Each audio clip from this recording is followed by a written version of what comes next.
my God, when I in awesome wonder consider all the worlds thy hands have made.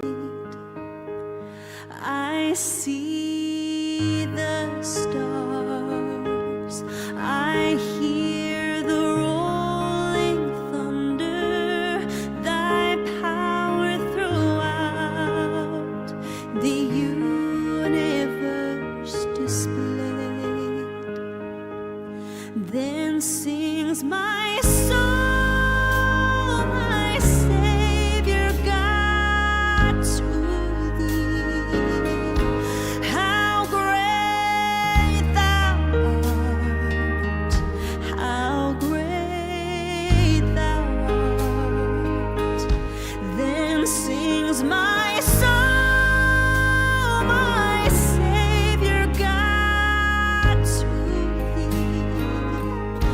How great thou art, how great thou art. And when I think that God his Son not sparing sent him to die, I scarce can take it in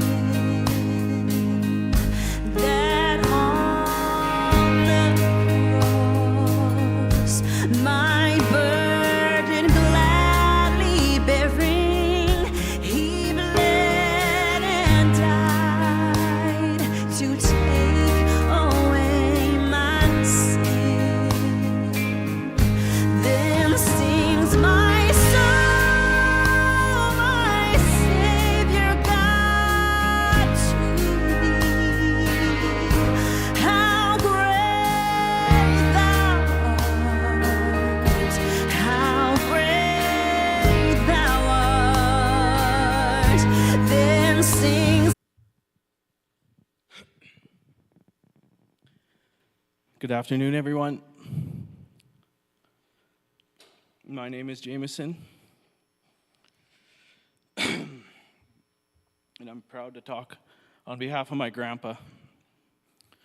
My grandpa was born September 10th, 1937, in Neep, Saskatchewan.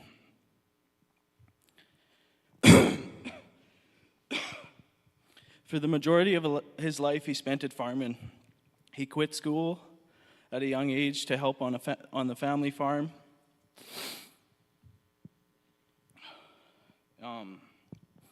A story he would always tell us was when he worked at the Potts farm. He was 10 years old, and at the end of the day, Mr. Potts said, "Well, Arnold, what do you think you're worth?" My grandpa said, "Well, I better talk to my mom and dad first." So the next day he came back and Mr. Potts said, "Well, what'd they say?" Grandpa said, "Well, my dad said 75 cents a day." "Huh? Well, what'd your mom say?" "Well, she said 50.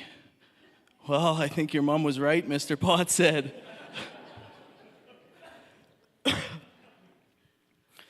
Today we gather to celebrate the life of my grandpa, a loving husband, a father and a grandfather, and a good friend to many. If there was one word to describe my grandpa, it would be that he was hardworking.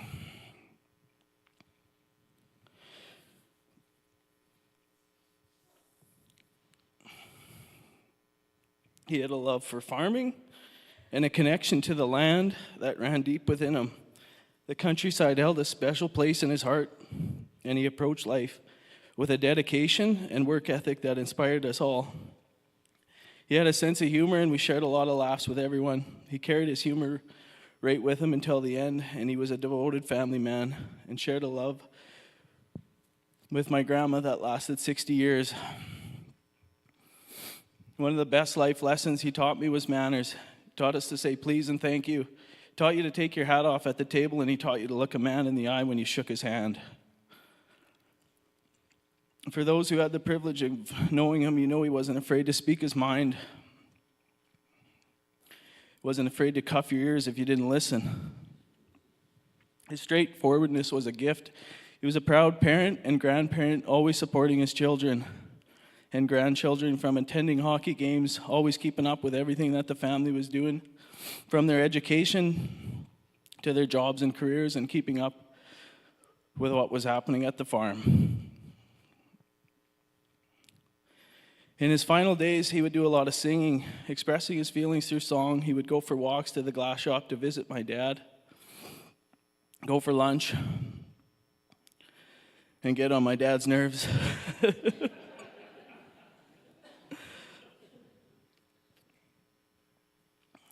I got to share a lot of special times with my grandpa at the end since he moved to town, and I feel grateful for the times that we did get to hang out, even though it was never enough. I would take him to the mill town at least once a week for a game of pool. Shortly after, we would find ourselves spinning a couple 20s at the VLTs.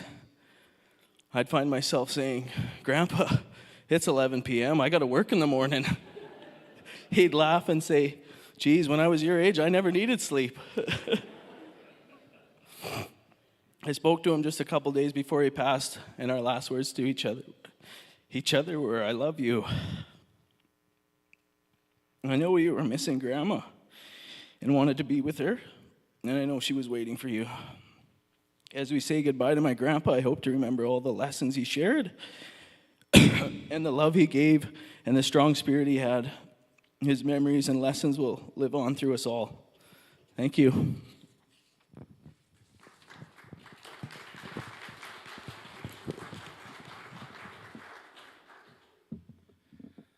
Thank you, Jameson. That was beautiful. I couldn't have said it better myself, and I don't think anyone else have, so thank you. I would like to now call up Shanice to stand to say a poem.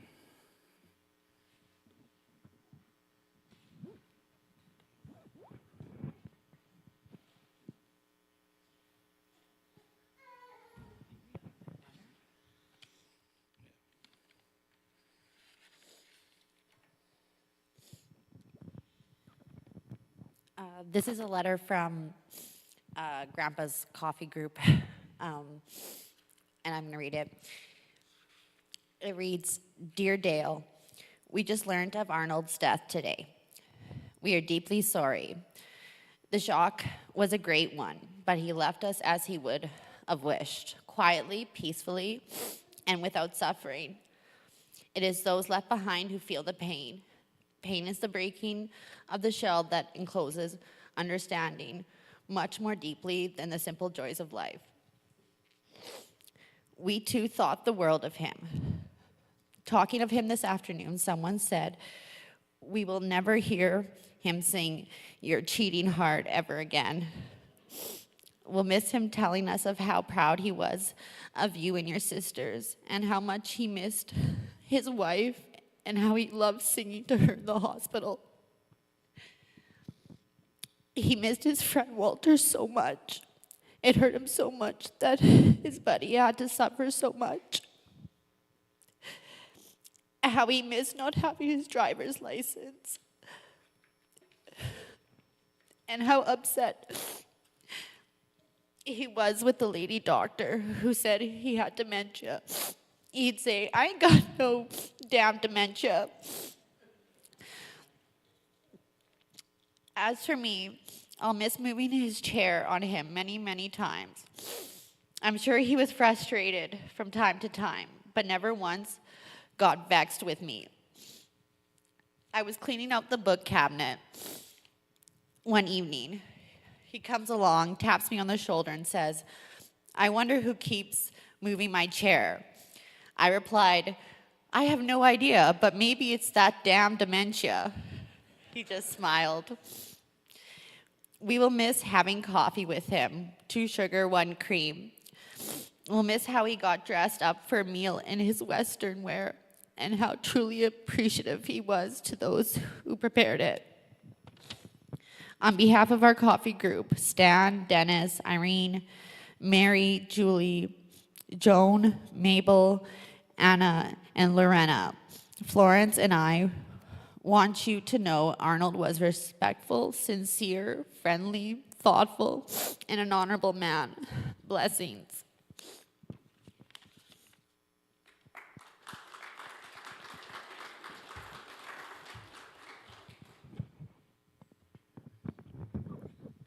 Thank you. I would now like to call up Diane Thychuk to the stand to say a few words.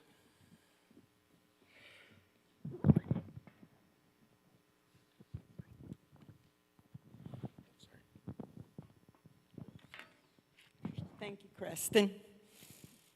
Good afternoon. I'm honored to have been asked to speak today.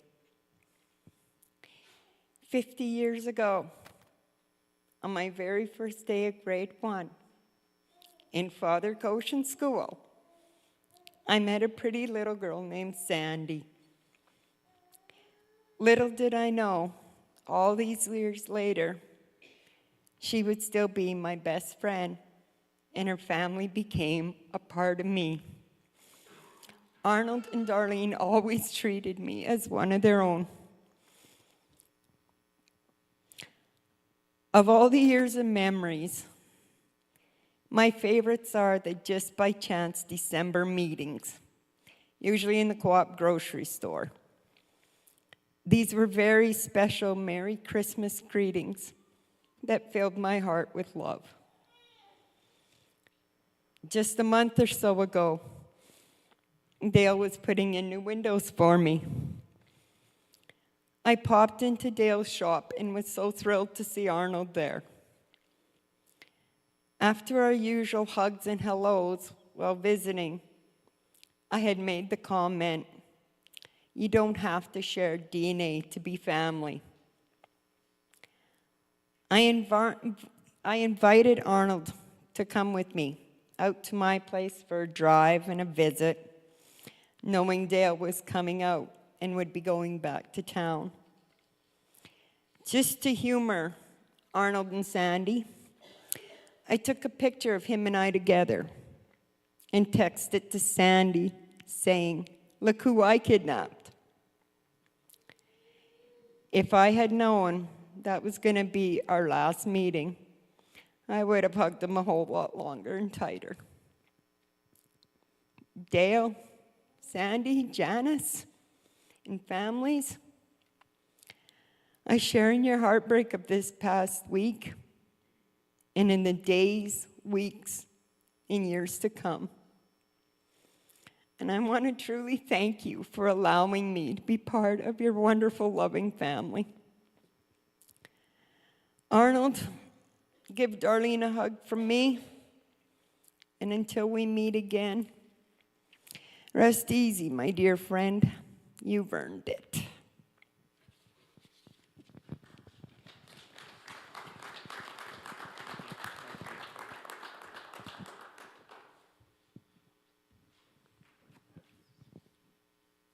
Thank you, Diane. That was beautiful. My brother, Dagan, would like to share a few words and a few stories, and after that, we would like to invite anyone to come up here, or we can bring a mic to you to share a story that you are fond of with our grandpa, Arnold, your dad, your friend. He was a very important man.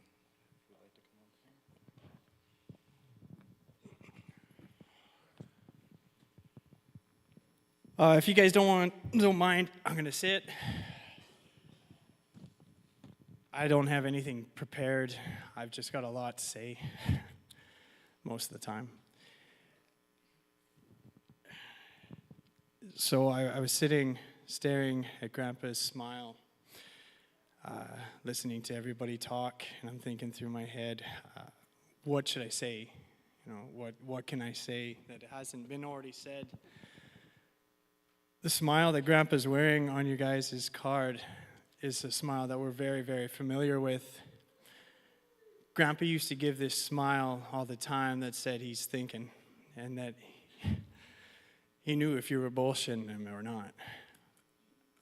A story I've got happens to be about my cousin and I, Kobe Sheppard, another grandchild, Dale's son. We grew up on the farm lots. We were talking about it last night. We pedal biked back and forth thousands of times. There was a particular day, we were quite young. Grandpa was busy working, always working. Colby and I were up to no good. We managed to get into a field across Grandpa's home yard, and we started making tunnel forts through the oats. Those oats didn't belong to Grandpa. They were definitely not his. Here we are, we're traipsing through it all day. We made tunnel forts like you wouldn't believe. Didn't have a care in the world. All of a sudden, Colby goes, do you hear that? And I sit there listening, and you can hear the quad now coming back and forth. Like, what do you think's going on? What is that? So, we better go check. And we get close to the edge of the field, and we're hiding in the oats, and we can see my mom, Sandy. We can see Janice. We see Grandma in the background. Everybody hands on hips, looking. So Colby goes, get out there, see what's going on. So we crawl through the fence line. Grandpa comes up on the quad. Auntie, Mom, hands on hips. Where the fuck have you guys been all day? Grandpa is looking all over for you. What were you doing in that field? What are you doing? We're just playing. Oh, we're just playing. Janice says, you better run. Grandpa comes up, get over here, boys. And we stand back, and we don't know what to say. We look at the ground. We look over at our moms. Dale goes, you look. And he said, were you in there trampling that field like that? Is that your field? That your money? No, sir. No. We sat there. We didn't know what to say.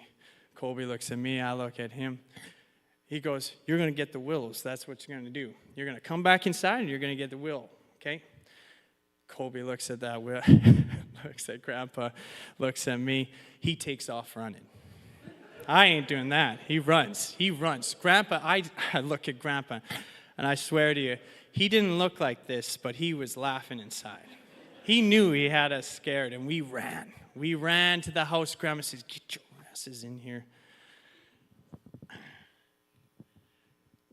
Grandpa was tough, but Grandma was tougher. We didn't want to deal with Grandma.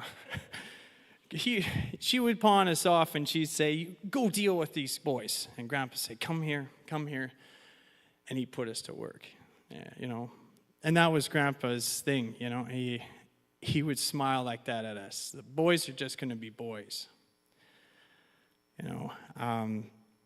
That's all he ever wanted us to do, is work hard and be a part of a family and take care of each other.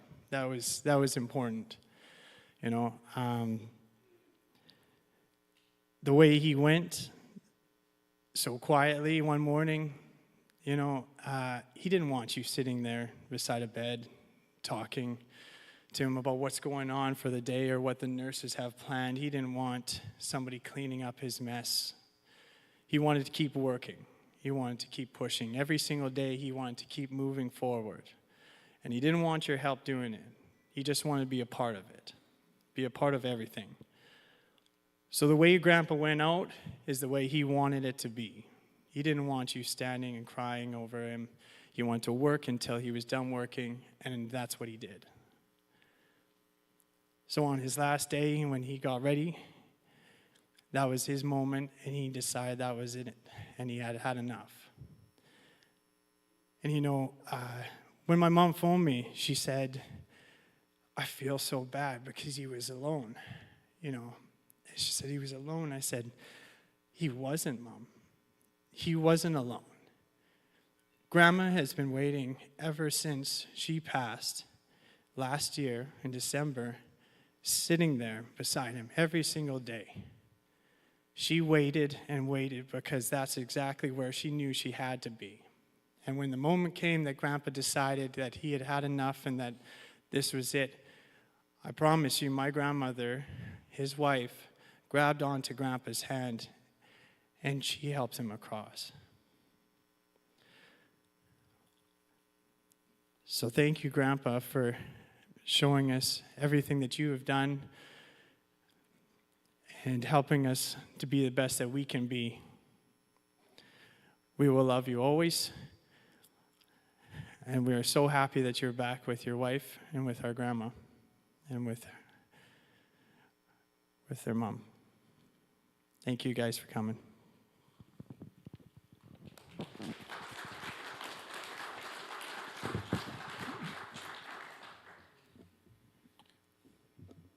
Thank you, Dagan. Is there anyone else that would like to share anything?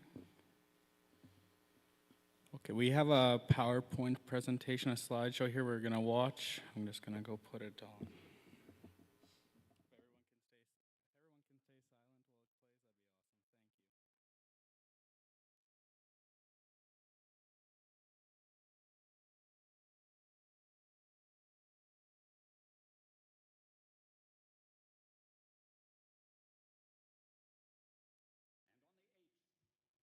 And on the 8th day, God looked down on his planned paradise and said, I need a caretaker.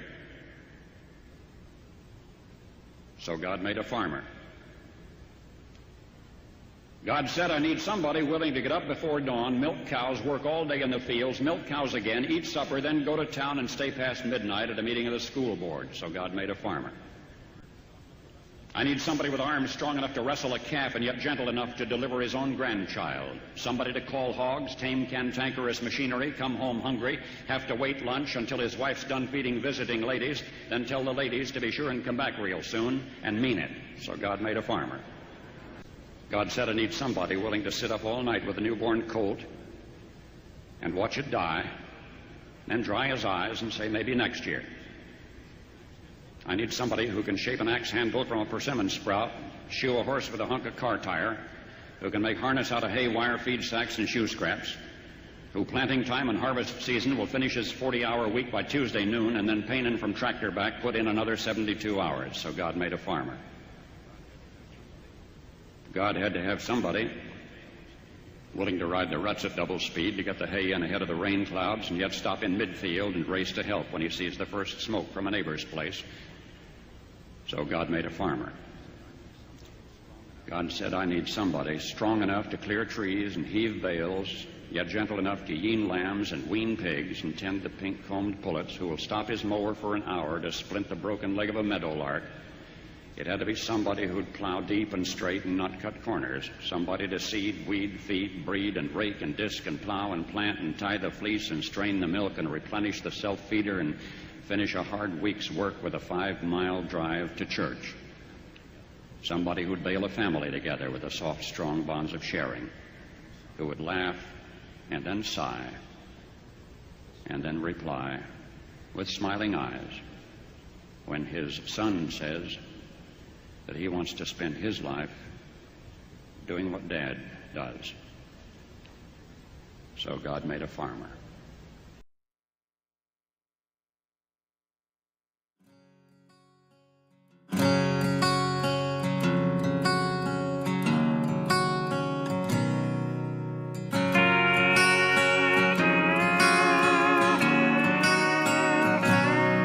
I wish girls you love never gave back diamond rings. I wish every porch had a swing.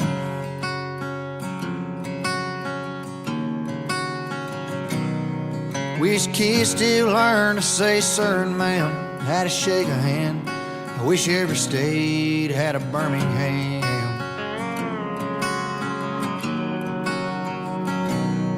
I wish everybody knew all the words to Mama Tried.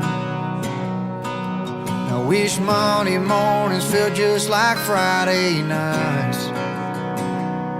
And I wish even cars had truck beds, and every road was named Copperhead, and coolers never run out of cold Bud Light. And I wish high school home teams never lost, and back road drinking kids never got caught. And I wish the price of gas was low and cotton was high. I wish honky-tonks didn't have no closing time. And I wish grandpas never died.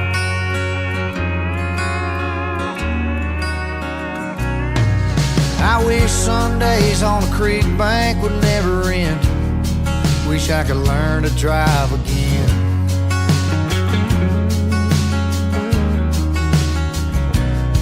Wish the first time 17 she was my everything. Kiss in a Chevrolet could happen every day.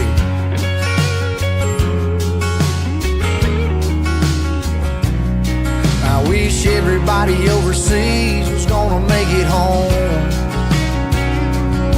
I wish country music still got played on country radio.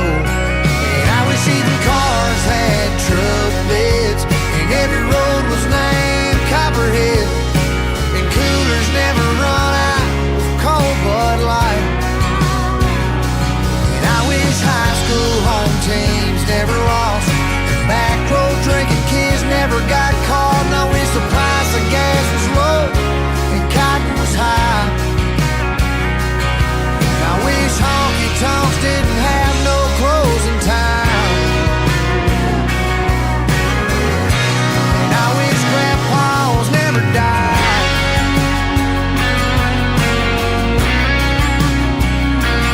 Never died.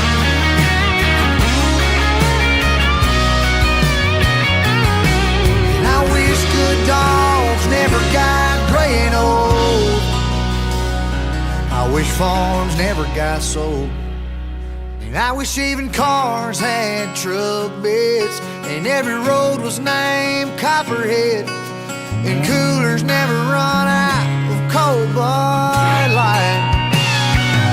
I wish high school home teams never lost, and back road drinking kids never got caught. And I wish the price of gas was low and cotton was high. And I wish honky tonks didn't have no closing time. And I wish grandpas never died. I wish grandpas never died.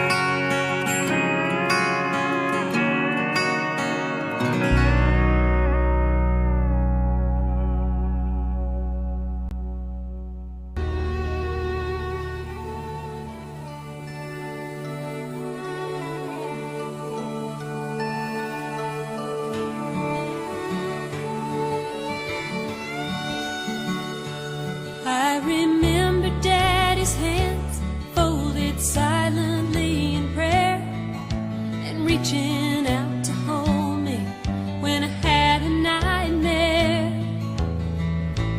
You could read quite a story in the calluses and lines.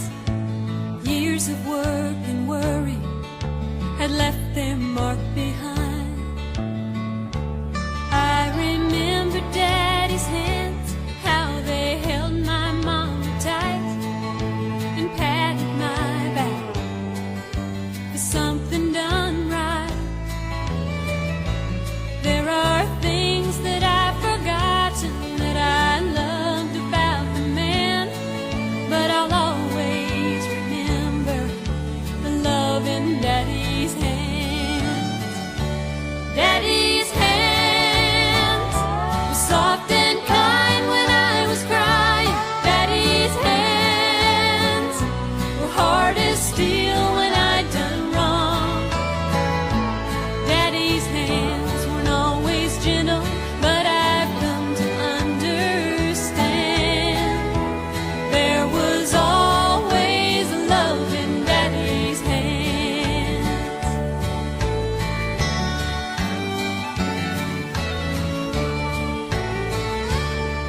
for him, Jim.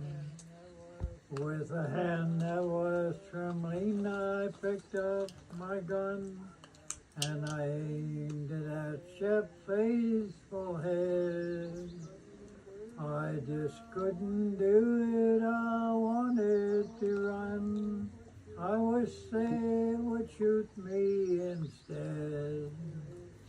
I went to his side and sat on the ground. He laid his old head on my knee. I patted the best felon a man ever had, and I cried till I scarcely could see.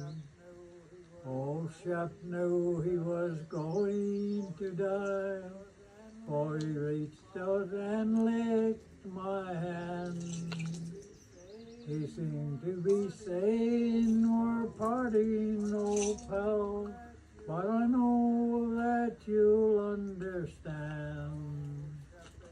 Now Shep is gone, we're all good to be go, and no more with old Shep will I roam. If dogs has a heaven, there's one thing I know, old Shep will have a wonderful home.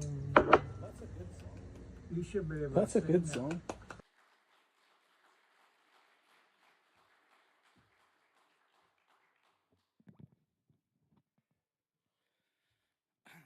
Thank you for watching, and we'd like to invite Bill and Lillian up to say the Lord's Prayer.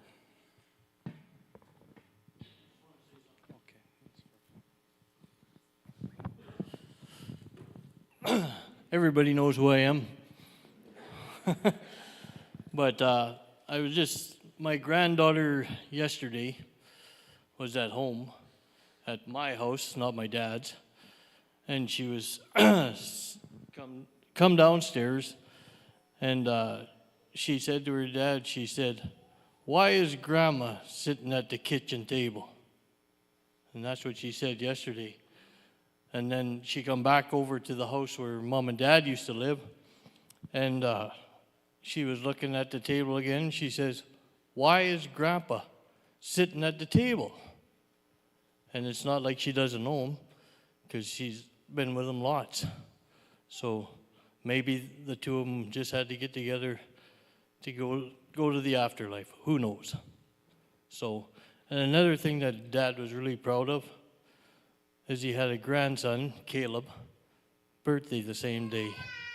He was so happy for that. So, one way or the other, he lives on. Thank you.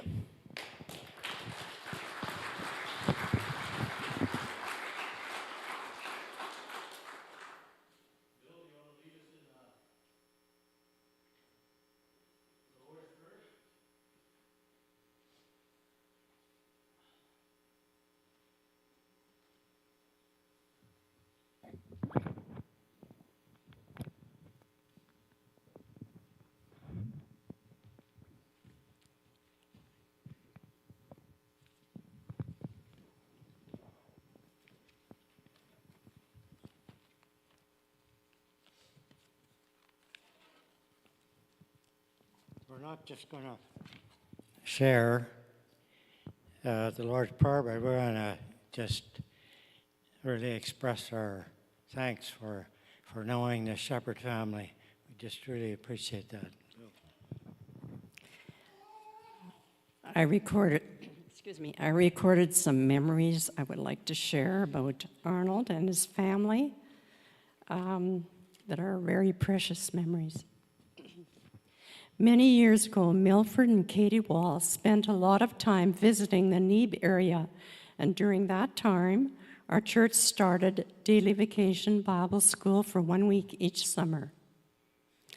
We would come out from Meadow Lake to pick up the children along the way and bring them to the hall at Neeb for the afternoon. This included the Sheppard children. We enjoyed the cheerfulness of these children as we drove them there and back home. During Bible school, we sang together, we prayed, we memorized Bible verses, and had a Bible story. We also played games outside. The last day, which would have been Friday, all the parents and others of the family were invited to the closing, where the children would sing, quote memory verses, and tell what they had learned, and then we had a closing lunch. Arnold and Darlene came to hear what all the children did. After a number of years passed, Vacation Bible School closed there, but we still tried very hard to connect with the families in the Neeb area by visiting them, and it was a joy to meet them uptown and visit as well. We very much enjoyed seeing Arnold and Darlene uptown, even though we were all getting slower paced by age. I enjoyed Arnold's smile and his teasing attitude. They also came and stopped in at our place, even unexpectedly. Once when it happened, I had fish out for supper, but we asked them to stay for supper. So both Arnold and Darlene chipped in and fried the fish, which tasted very good. After they moved into town, we did get together occasionally as well. In closing, to all the Sheppard families, you are all very special to us. Thanks for your friendship, and our sympathy goes out to each one of you all at this time.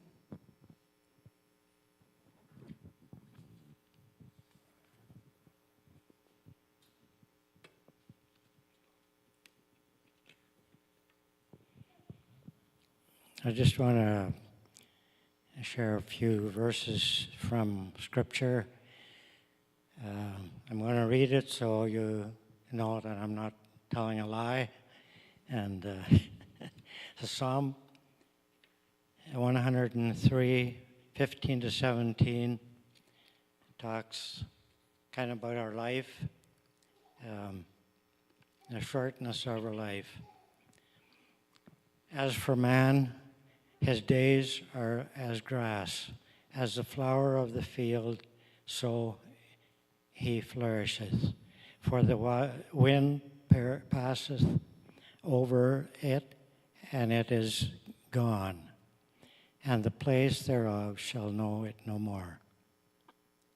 But the mercy of the Lord is from everlasting to everlasting upon them that fear him, and his righteousness unto the children's children. Now this passage talks about the shortness of life. Like when spring came, grass grew, and it just seems like a couple of weeks ago, and now it's already dying. And so is life is so short.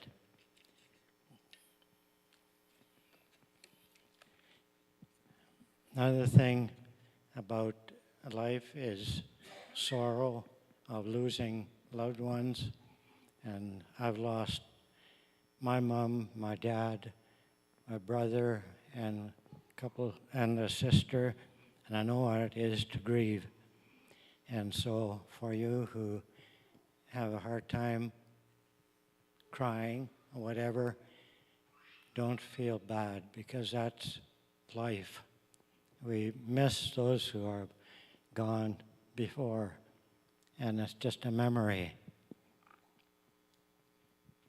When Jesus was on earth, he had some good friends.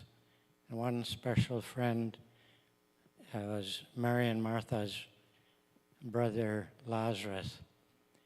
And one day they came, Martha and Mary came to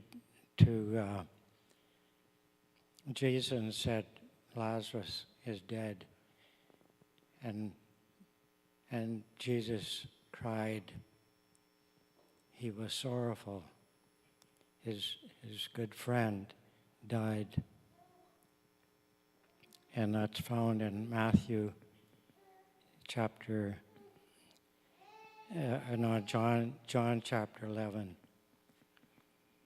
So we know what grieving is about.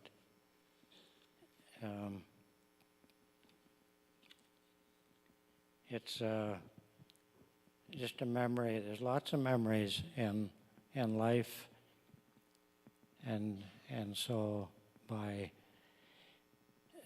just thinking about that just makes our heart feel sad, and that's natural. That's not something new to anyone. Now, where's the Lord's Prayer? I got to look up the Lord's Prayer because some places it's different, and I had it all marked.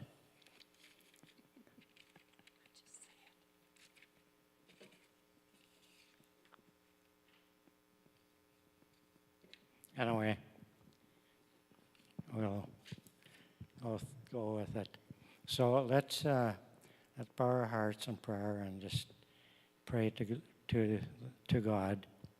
Our Father, who art in heaven, hallowed be your name. Thy kingdom come, thy will be done on earth as it is in heaven. Give us this day our daily bread, and forgive us our trespasses as we forgive those who trespass against us. And lead us not into temptation, but deliver us from evil. For thine is the kingdom, the power, and the glory, forever and ever. Amen. Thank you. Again, we really appreciate the Sheppard family and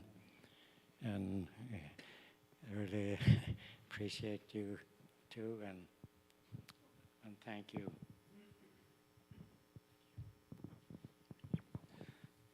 All these young shepherds have grown up, so we don't even know you.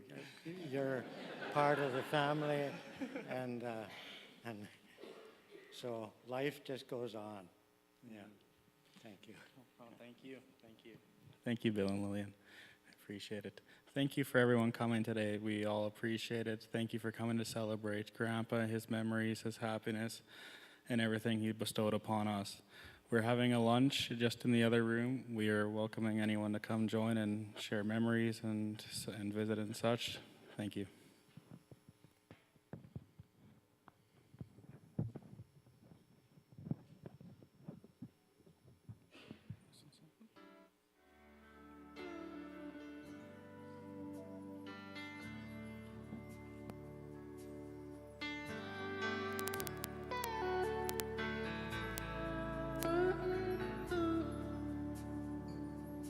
I know your life on earth was troubled, and only you could know the pain. You weren't afraid to face the devil. You were no stranger